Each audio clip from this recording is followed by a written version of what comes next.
I made this monster from scratch. Why? Well, I was fortunate enough to be asked to join this year's Monster Bash.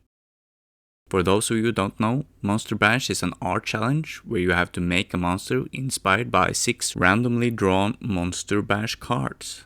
My new crafting friends and I drew our 6 cards together, which was a lot of fun. Go for it. 3, 2, 1, go.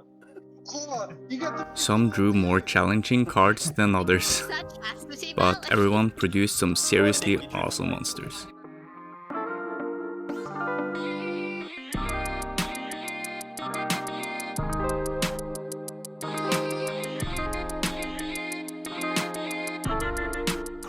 I drew the monster in 1:1 scale. This made it easier to translate the proportions from paper to, well, cardboard.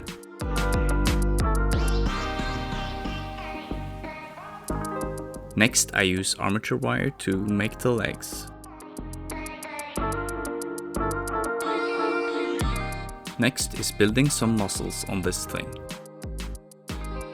I use air dry clay for this, and for this scale, I think it works great. Not being a sculptor at all, I'm quite happy with how it's looking so far. Next is the transition from horse to human torso. I got this doll at the thrift store and didn't want anyone there to think I was weird. So I explained that no, it's not like that, I don't play with the dolls. I just cut them up to see how the parts look. Anyway, the torso is cut to fit the body, then glued in place. The hand needs to grip a sword, so the doll's hand had to be replaced. Spoiler alert, I'm scrapping this arm entirely later in the video. The monster needs a head, so I found another victim.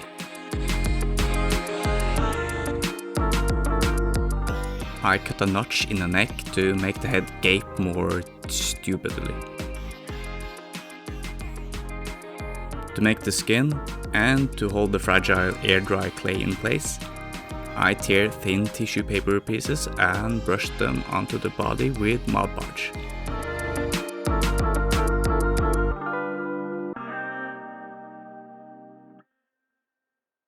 For the more detailed sculpting, I am using Milliput, a 2-part epoxy putty I have used in other projects and that I really like working with.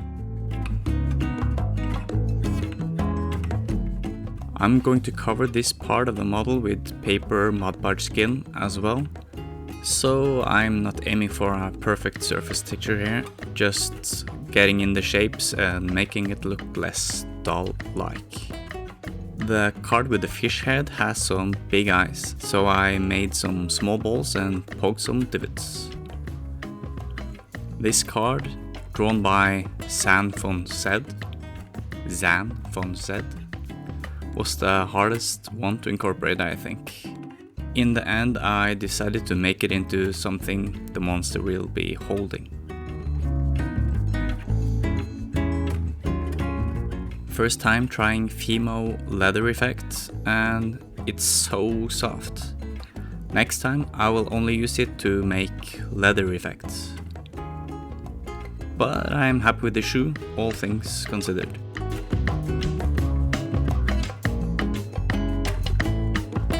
This arm looked awful, so I tried my hand on making my own hands. This is hands down the best hand sculpted hand I have ever made by hand. Maybe you should use your hand to click that little subscribe button.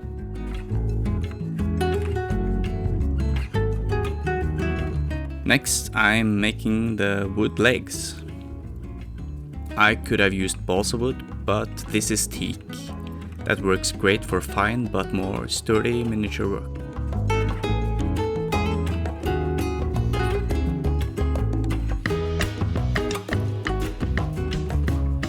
Since teak is a dense hardwood, you can just squeeze the shavings as hard as you can to make copies of whatever you are making.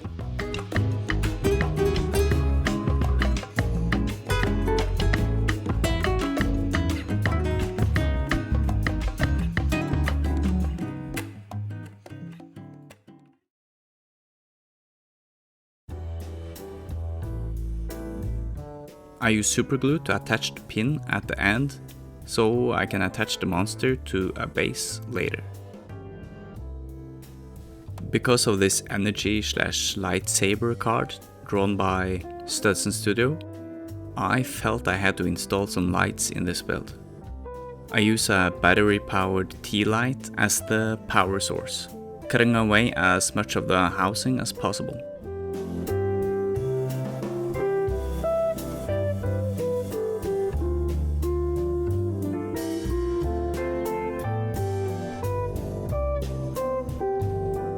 I have incorporated lights in previous builds, and I have always put the on and off switch in hard to reach places.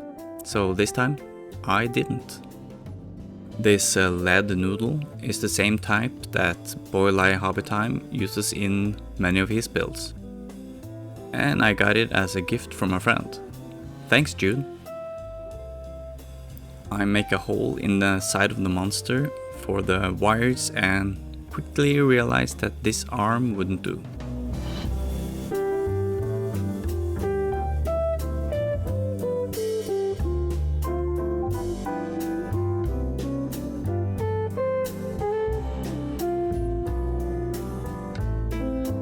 Instead, I make the sword into an armature by wrapping the wires in wires, then add milliput to make the basic shapes.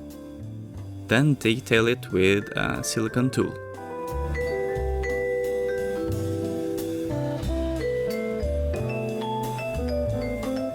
The wires are threaded through the hole, and the new and improved arm, if I may say so, is attached.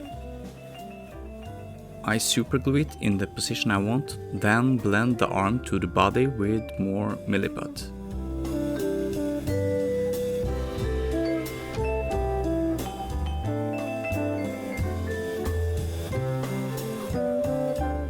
The battery housing is then hot glued in place, and the skin flap I cut off earlier is glued to hide as much of the battery housing as possible.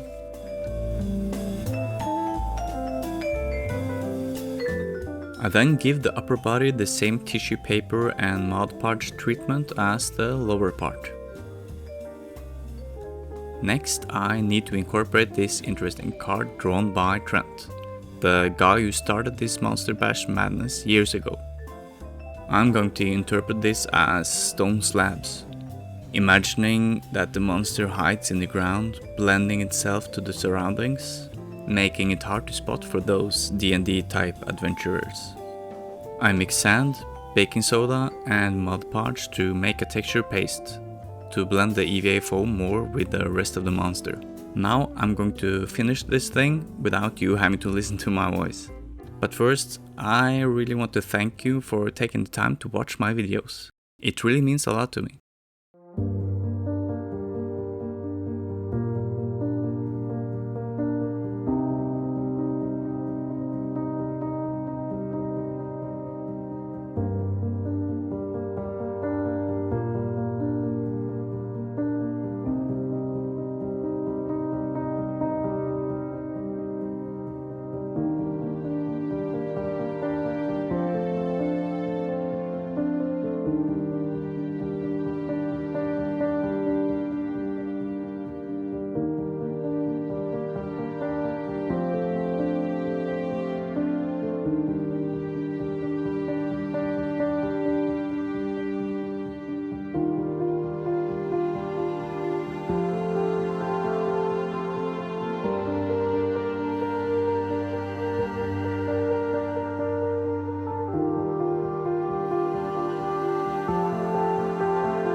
Again, thank you for watching my Monster Bash video. Please check out the builds of the other awesome crafters I have had the privilege to get to know a little better over the last few weeks. Also, consider subscribing to the channel if you like what I'm doing here. Until next time, goodbye.